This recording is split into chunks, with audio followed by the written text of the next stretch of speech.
Vieni qua Michele, vieni, fai vedere l'occhio di questo pesce spada. Tutti teniamo il pesce spada. Questo è lo vero spettacolo, il pesce spada locale. Questo qua lo potete dare ai bambini appena nati, di un mese.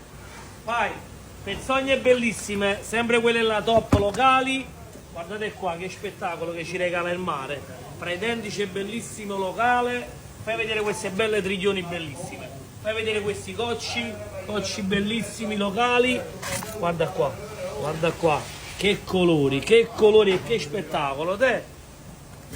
Ancora, calamari sempre quelli là di amo, trasparenti, quello là con l'occhio sempre azzurro, rombo locale, ancora pezzogno locale e fai una bella panoramica di qua, vieni qua Michele, vieni, fai una bella panoramica, olivetti mignon, le ciliegine, mazzangolli belli, calamaretti belli, pezzogna locale, mezzi gamberi rossi, rombo e gamberi